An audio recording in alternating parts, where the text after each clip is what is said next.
When I started with photography, I enjoyed editing my pictures, but with time, it sort of became like a burden. Now, don't get me wrong, I still like editing sometimes, but nowadays I prefer the straight out of camera method.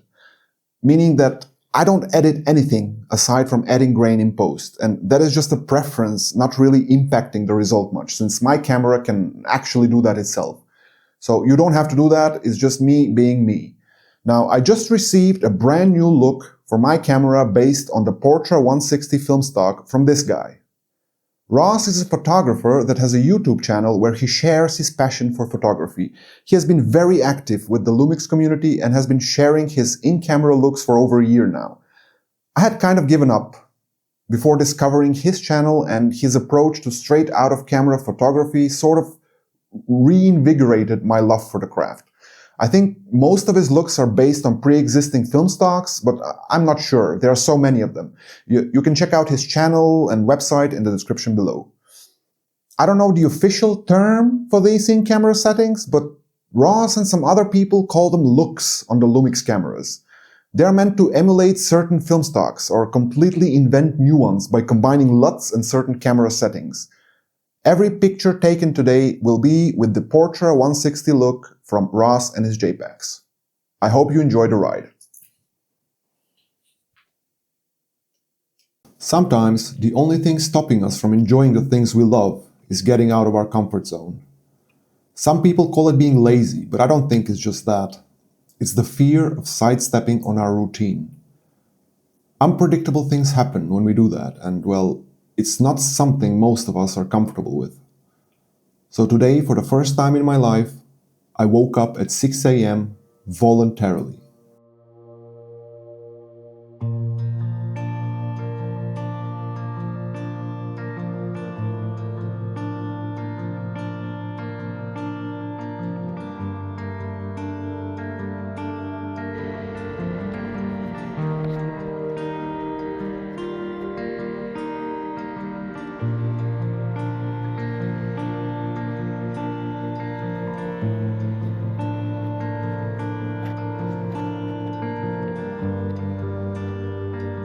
I just arrived at Zurich main station, and it was the perfect time to start shooting with the new look. I loaded it up and realized something.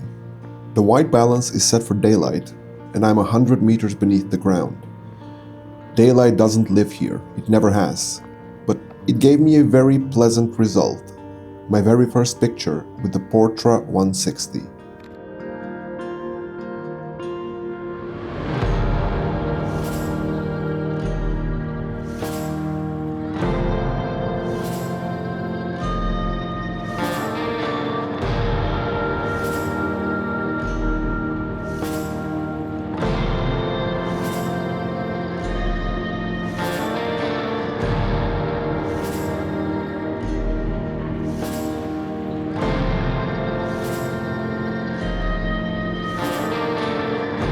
At this point, I felt like a goblin waking up and seeing light for the first time in who knows how much.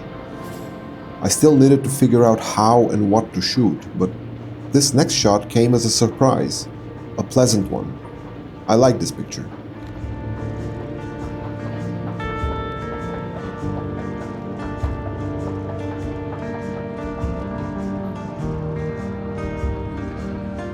Now, during my navigation of the Swiss public transport system, I took several wrong turns. I knew this would happen, but I just accept this flaw of mine. Sometimes it can lead to interesting places, and other times it just takes me to Burger King. But I always welcome these detours, because they might take me to places where there is something worth seeing. Not this time, though.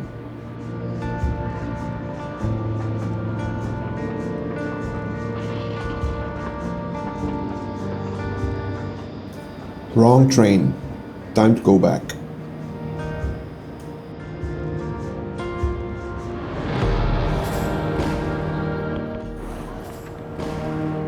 Who would have thought there would be so many people with the same brilliant idea to do something interesting on a Saturday morning? I wouldn't. Normally I'm sleeping right now, but I guess they all know something I don't, or maybe this is just their own everyday routine. I've always wanted to photograph the Swiss mountains, and despite living here for 10 years, I've been there maybe 2-3 times. And that was before I fell in love with photography. So now I actually had a reason to go out there instead of just enjoying the view.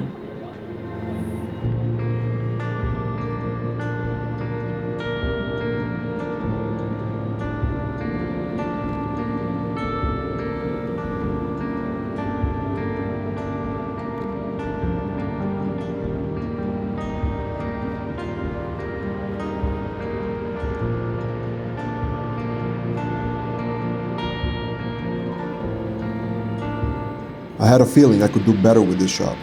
The train was leaving in a couple of minutes, but I had to give it another go. And I'm glad I did. Sometimes a couple of extra moments can lead to a much more pleasing composition. At least in my eyes. Photography is subjective after all.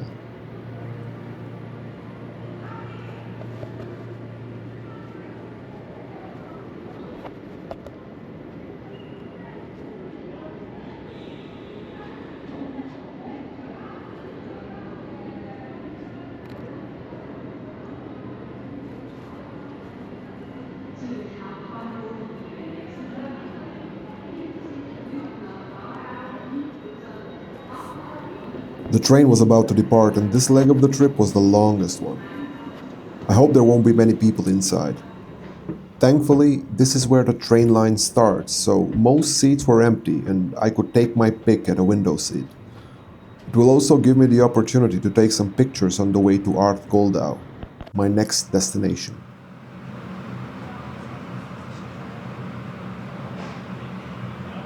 I wonder where these people are going. From the look of it, most are getting ready to do some winter sports.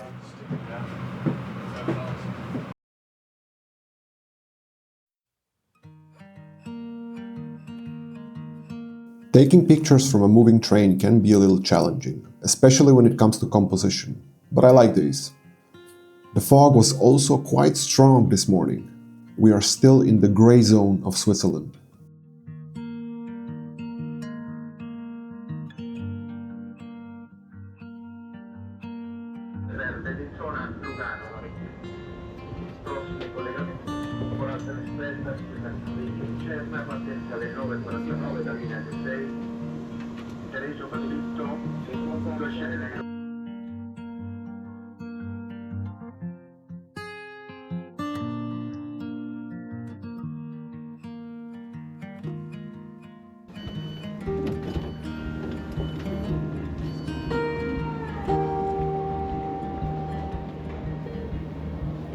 I only have about 4 minutes to get to my bus here. I hope I make it in time since I have never been here. But almost all Swiss train stations have the same or a similar layout, so I shouldn't worry too much. Then I saw this person waiting for me at the train station. I had to make a picture.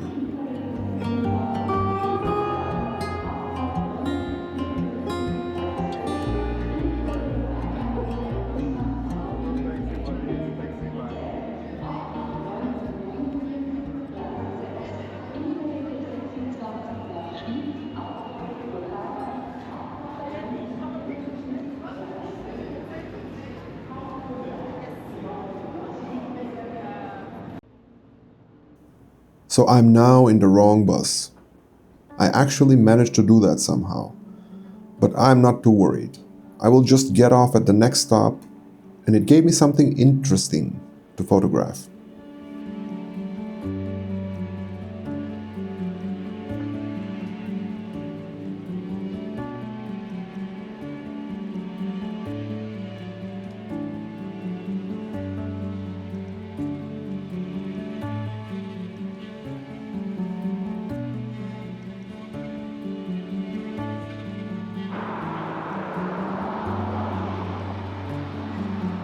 I got off at the next stop as soon as I realized that I'm probably riding the wrong bus. I needed to get back to the train station, and the next bus on the way there was arriving in about 15 minutes. Now normally I wouldn't find this spot very interesting to take pictures of, but I find it amusing that when you really look, you will always find something worth your time, especially when all you can do is wait.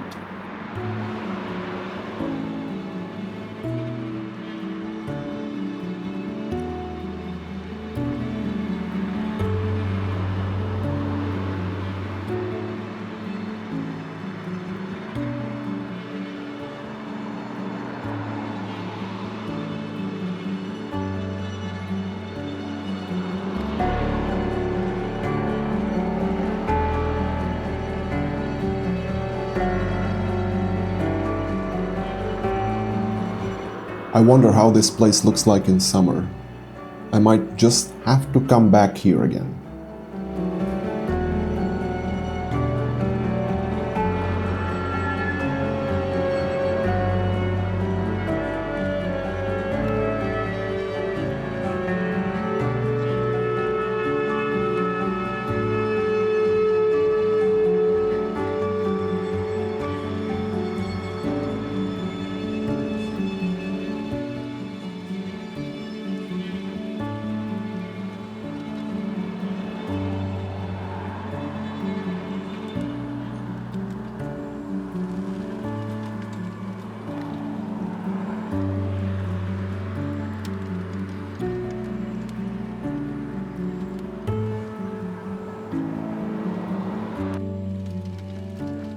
I'm now at the train station again, and another 20 minutes before my next bus comes.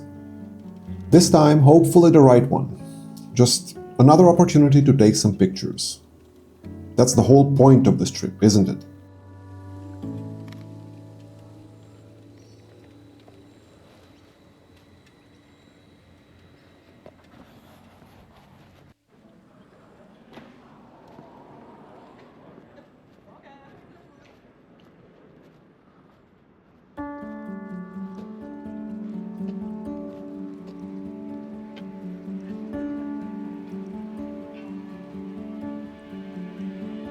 These two trains look wildly more different than the modern trains in Switzerland, and there is a good reason for it. They were built in the 1870s, more than 150 years ago. They are both still in service today and are operating on some of the highest altitudes in Europe. They are taking passengers high up on the mountains, and we're here just in time to say hello for a while.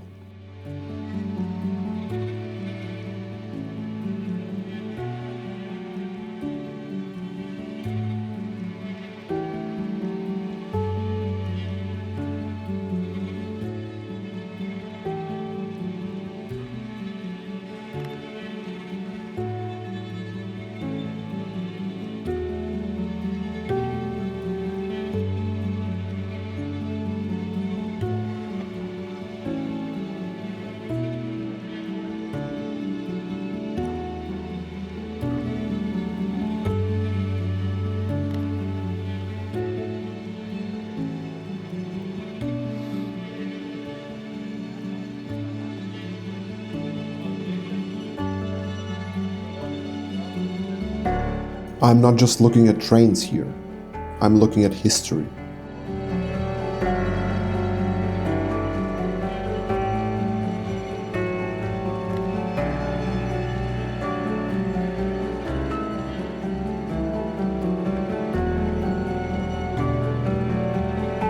And at the perfect time, one of their young cousins decided to show up.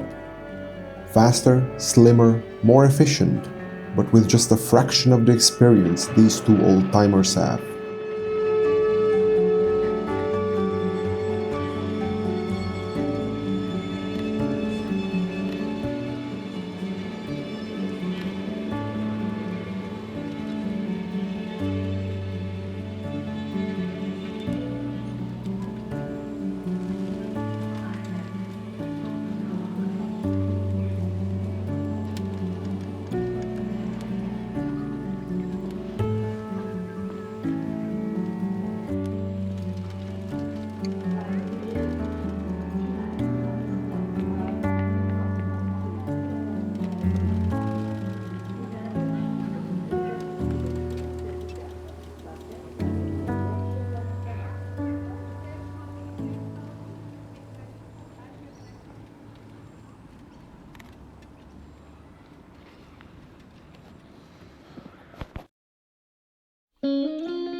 My buses departed and I could luckily get a window seat again to take some pictures of the trip to Stoos.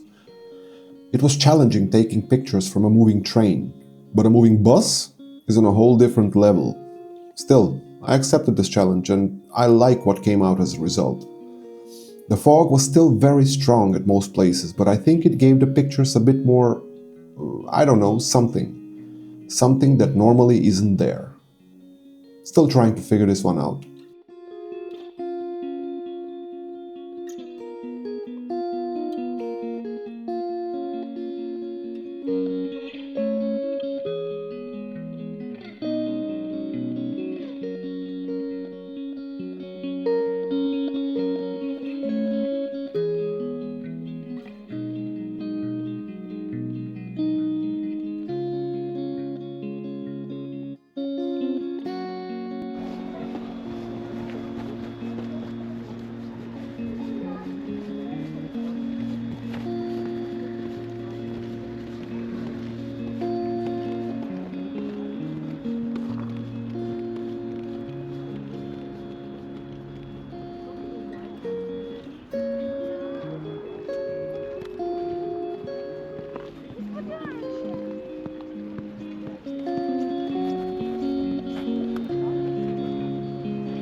I was about to board the Stoos, the world's steepest funicular that would take me out of the fog and up in the sky. I would have loved to make some more pictures and videos of the trip itself, which lasted about 10 minutes. But it was pumped full of people and I didn't know where to stand, so I ended up sort of in the middle. But I did manage to worm my way to one of the windows.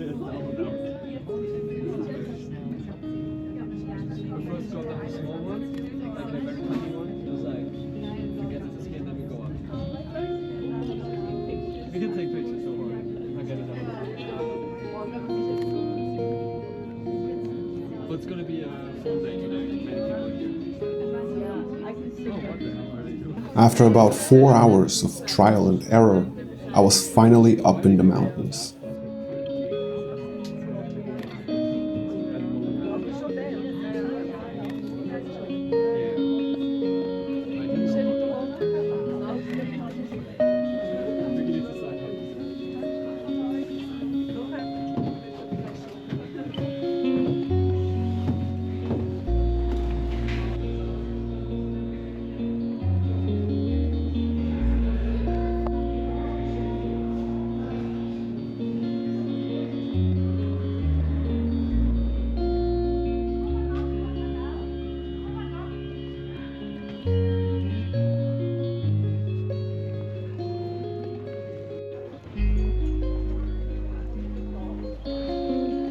Most people come here to ski and do all sorts of other winter sports.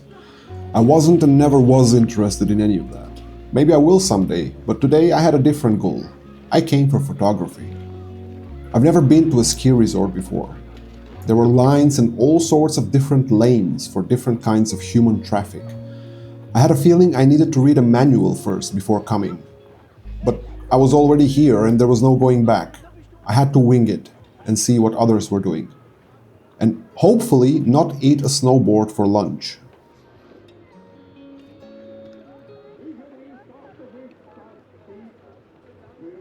This peak will accompany me for the rest of the trip.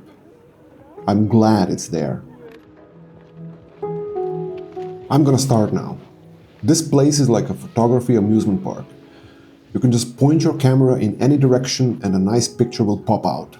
Or that is how it feels like to me. It kinda sucks that I can't put on my sunglasses though. The sun is practically burning my eyes. But you know, photography.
I now realize it's kind of difficult to take pictures here.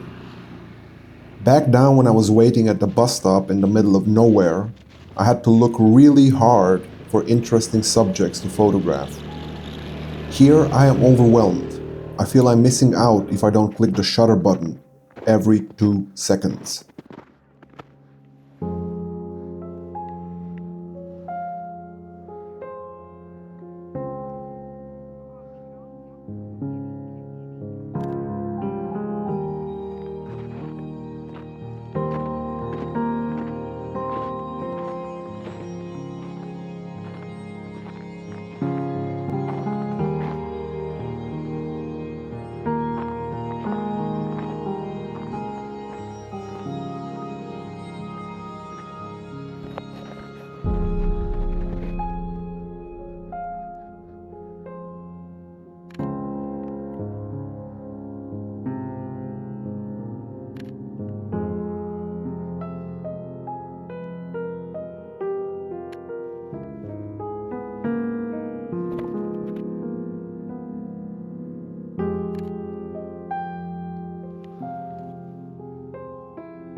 was about to enter a tunnel of trees and thought there won't be much there to take pictures of and I can rest my eyes a bit from the sun.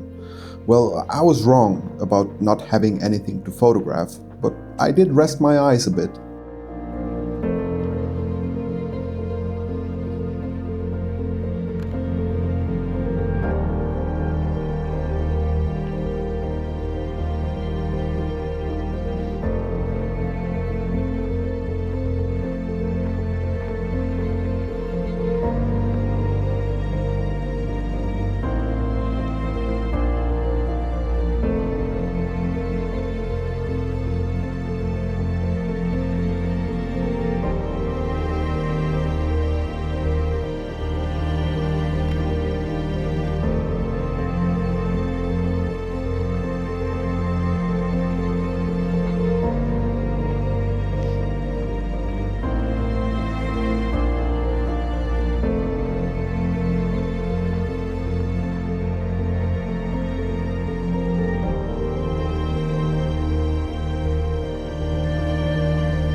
I've been walking for quite a while now, and let me tell you, walking on snow is not the same as walking on anything else.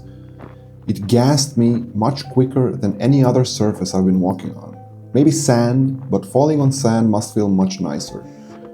I was happy to find a bench I could rest on and enjoy the view without doing anything else. A breather.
It was around here I took a wrong turn and ended up on a trail with knee-deep snow. It did look kinda weird that I was the only person there. I battled it for a while but decided to turn back if I wanted to live a bit longer. But this would be the perfect trail for a summer hike. I'm most definitely coming back here. Minus the snow part.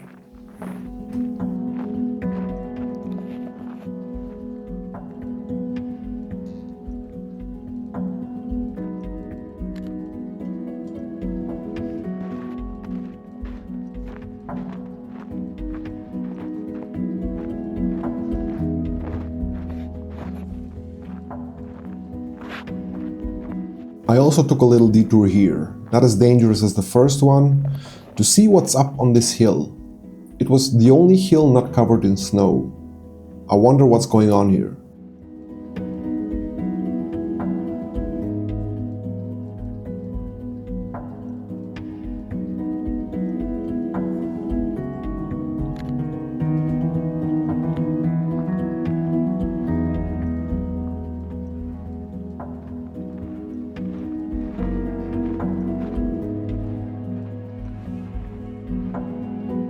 I was almost back at the resort.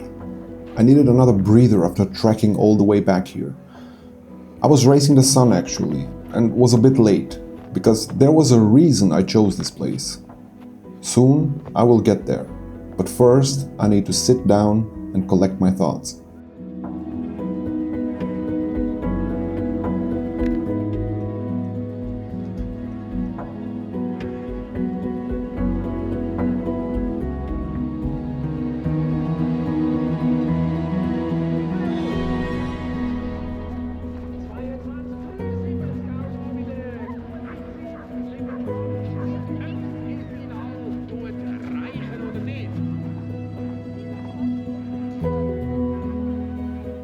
Back when I was researching for where to make my alpine trip, I found a picture of a small church on a hill.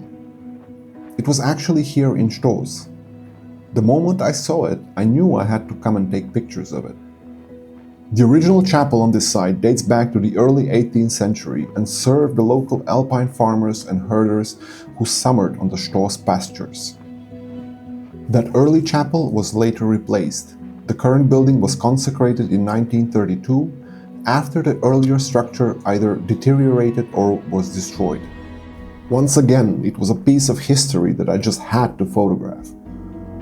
It almost feels like it doesn't belong among the ultra-modern amenities nearby, but it's here, and it will stay here long after we're gone.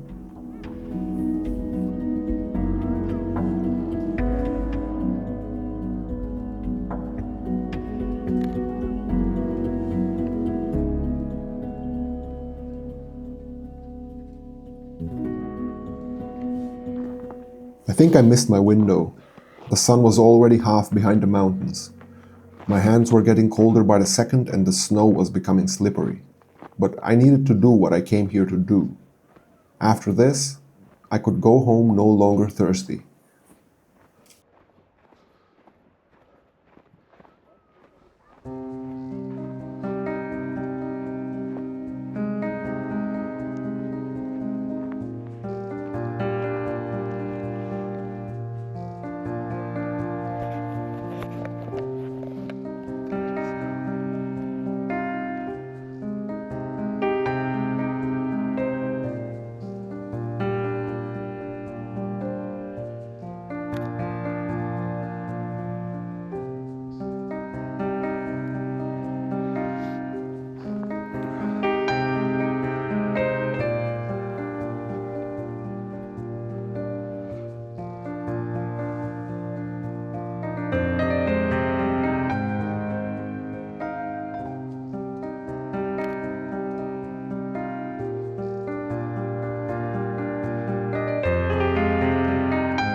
It was time to say goodbye. I didn't want to go inside, and I didn't even try because I wanted to have another reason to come back here in summer. I left something unfinished. I have to come back again.